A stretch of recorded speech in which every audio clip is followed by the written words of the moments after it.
বলো জগদ্ধাত্রী মাইকে আসছে বছর আবার হবে, আবার টানা একটা বছরের অপেক্ষা।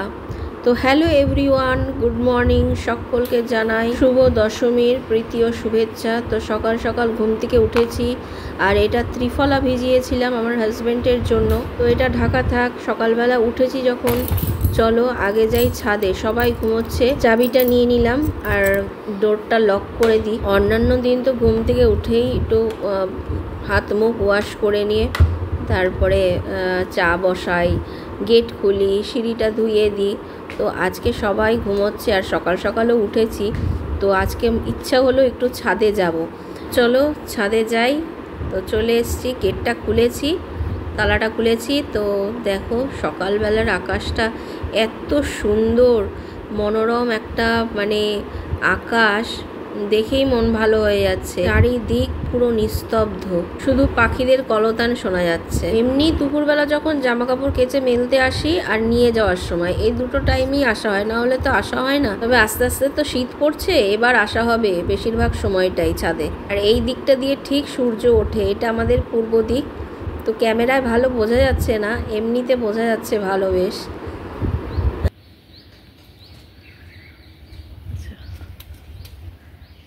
ভালো লাগছে, সকালবেলা উঠেছি, শিউলি ফুলগুলো পড়ে চালের মধ্যে কত শিউলি ফুল পড়েছে।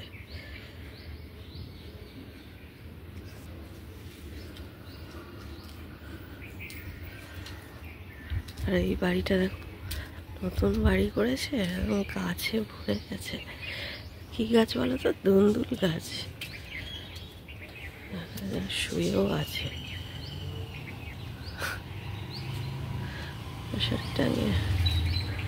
যে দেখো, তাও সূর্যের আভাটা দেখা যাচ্ছে ওই পাশ দিয়ে। তো যাই হোক, এইবার আবার নিচে চলে যাই, কারণ কাজ আছে। গিয়ে চাটা বসাই, চা খেয়ে তারপরে রান্না বান্না করতে হবে। দেখো একটা পাখি বসে রয়েছে রডটার উপরে। আজকে আবার শান একটু কলেজে যাবে, দরকার আছে। তো যাই, নিচে চলে যাই, রান্না বান্না করি। গিয়ে তার আগে যাই ঠাকুর ঘরের জানলাগুলো খুলে দিয়ে আসি। সকালবেলা তো রোদটা এসে ঠিক ঠাকুর ঘরে জানলা দিয়ে পড়ে, তো জানলাটা খুলে দিই। তো এইদিকে জানলাটা খুলে দিলাম, রোদটা এদিক দিয়ে এসেই পড়ে, আর লাইটটা অফ করে দিলাম। আর এই দেখো, ভুলে কালকে এই জানলাটা পুরোটা দিতেই ভুলে গেছি। অল্প একটু খোলা ছিল, সারাদিন অল্প করে খুলে রেখে দিই, পুজো হয়ে গেলে রাত্রিবেলা বন্ধ করে দিই, কিন্তু কালকে দিতেই ভুলে গেছি। আর এই দিকের কিচেনের জানলাটা খুলি না, যেহেতু এটা বেশি ব্যবহার হয় না, শুধু ঠাকুরের বাসন ধুই, আর কিছু করি না, ওই জন্য এই জানলাটা খুলি না সেরকম একটা। এবার যাই, এই ডোরটা খুলে চাটা বসিয়ে দিই। সবাই ঘুমোচ্ছে, দরজা দেওয়া, শাশুড়ি মাও ঘুমাচ্ছে, সোনু শানও ঘুমাচ্ছে, আমার হাজব্যান্ডও ঘুমাচ্ছে। তো এই কিচেনের জানলাটা খুলে দিই।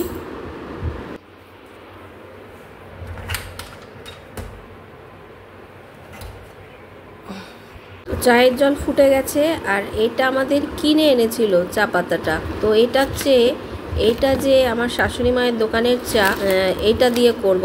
দুটোর মধ্যে কতটা তফাৎ দেখো। এটা হচ্ছে কেনা চা ঢেলেছি, আর এই প্যাকেট থেকে ঢালছি এটা আমার শাশুড়ি মায়ের দোকানের চা পাতা। দুটোর মধ্যে কতটা তফাৎ। চা পাতার মধ্যেও অনেক ভ্যারাইটি আছে যদিও, তবে এখানে কিন্তু দুটোই পাতা চা। যেহেতু আমরা র চা খাই, চিনি ছাড়া, তো পাতা চাটাই আমরা বেশি প্রেফার করি। আর কখনো কখনো যদি সন্ধেবেলার দিকে একটু দুধ চা বানাই, তখন আমরা আবার সিটিসি চা, যেটা গুটি চা, সেটা দিয়ে করি। চাটা আমি ছেঁকে নিয়েছি, চায়ের কালারটা দেখো, জাস্ট দেখো, ঢাকা দিয়ে রেখেছিলাম তো, পাতাগুলো কীরকম বড় বড় হয়ে গেছে, জলে ফুলে গিয়ে পাতাগুলি বড় বড় হয়ে যায়, আর ওই কষটাই বেরোয়। দারুণ সেন্ট বেরিয়েছে, দারুণ। তো আমার হাজব্যান্ডকে চা খাওয়ার জন্য ডাক দিলাম, তো বলে যে খালি পেটে আমি ত্রিফলার জল খাবো, চাটা আমি পরে খাবো। তো এই জন্য এইটা আবার ছেঁকে দিলাম ওকে, আর চাটা ঢাকা দিয়ে রাখলাম। তারপরে এসে আমি ভাতটা বসিয়ে দিয়েছি, আর আজকে আমি রান্না করব ডিম। তো ডিমটা বার করে নিয়ে আসলাম ফ্রিজ থেকে, আর এদিকে কর্পোরেশনের গাড়িতে ময়লাটা ফেলে দিয়ে আসলাম। আর সিঁড়িটাও ধুয়ে দিয়েছি একেবারে। তারপরে আমি সবজি কেটে নিয়েছি, যা যা রান্না করব। ভেন্ডি ভাজা বসিয়েছি, ভাত হয়ে গেছে, ডিম আলু সেদ্ধ হয়ে গেছে, আর ফুলকপি দিয়ে করব, ওই জন্য ফুলকপিটাও একটু ভাপিয়ে নেব। আর মূলো দিয়ে ডাল করব, ওই জন্য মুসুর ডাল ভিজিয়ে দিয়েছি। এদিকে দেখো মশলা কষিয়ে আমি ফুলকপি ডিম আলু দিয়ে দিয়েছি, ডালও ফুটে গেছে, গ্যাসটা নিভিয়ে দেবো। আর কালকে মাছের মাথা দিয়ে একটু মুগ ডাল করেছিলাম, রয়ে গেছে, ওটা গরম করব। তো ডিমটা তো আমার প্রায় হয়ে গেছে, আমি গ্যাসটা বন্ধ করে দেবো, তারপরে ঢেলে নেবো।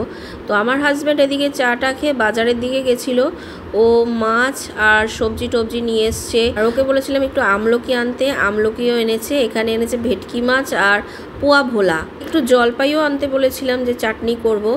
আর অনেক রকম সবজি নিয়ে এসছে, বললো সবজির দাম প্রচুর, খেতে তো হবে, এই যেন কিনেও আনতে হবে। যাই হোক, আমি ওরা চলে যাওয়ার পর একটু তেলাকুচি আর কয়েকটা সিম সেদ্ধ করেছি, তো এটা আমিই খাবো।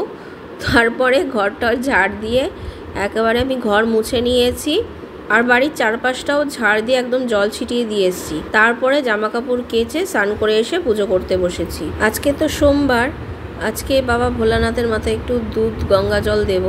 তো দুধ দিয়ে গেছে সকালবেলা, এই ফ্রিজেই রেখেছিলাম, ঠাকুর ঘরের ফ্রিজে, ঠাকুরকে দেব বলে। আর কালকেও হচ্ছে একাদশী, এই জন্য কালকেও আমার একটু দুধ লাগবে, ওই জন্য ঠাকুর ঘরের এই ফ্রিজেই রাখবো, না হলে তো আমাদের ওই ফ্রিজেই রাখি। তো পুজো হয়ে গেছে, এবার গিয়ে খেয়ে নেব।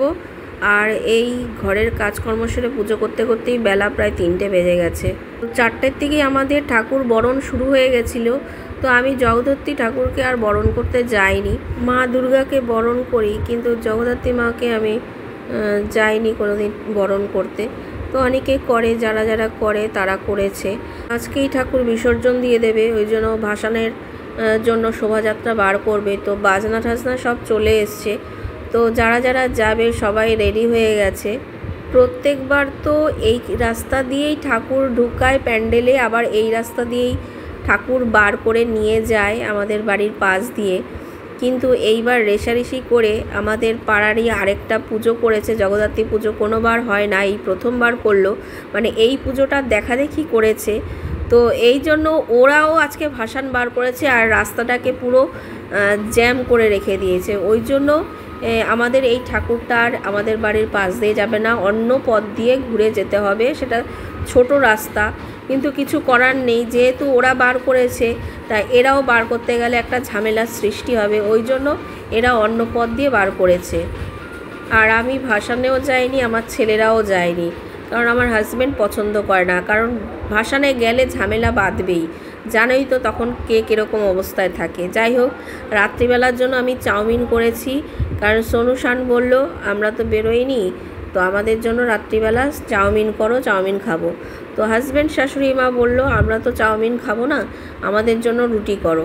তো ওদের জন্য চাউমিন করেছি, আর একটু রুটিও করছি। দুপুরকার ডিমের তরকারি রয়েছে ফুলকপি আলু দিয়ে, আর সিমইও একটু রয়েছে। আর আমার কোনো ব্যাপার না, যেটা থাকবে সেটাই আমি খাবো, মানে চাউমিন থাকলে চাউমিন খাবো, রুটি থাকলে রুটি খাবো, আমার কোনো ব্যাপার না। প্যান্ডেল থেকে ঠাকুর বার করে নিয়ে যেতে যেতে প্রায় ওদের 9টা বেজে গেছে। আর স্নানের টিউশনও ছিল, টিউশন পড়তে গেছিলো ঠিকই, কিন্তু ওরা বেরোনোর আগেই ও চলে এসছে। ও একবার বলেছিল যাব, বন্ধুরা যেহেতু যাচ্ছে, তো আমি বললাম না, আমি তোমাকে পারমিশন দিতে পারবো না, কারণ তোমার বাপি রাগ করবে, বাপির থেকে যদি পারমিশন নিতে পারো তাহলে তুমি যাও।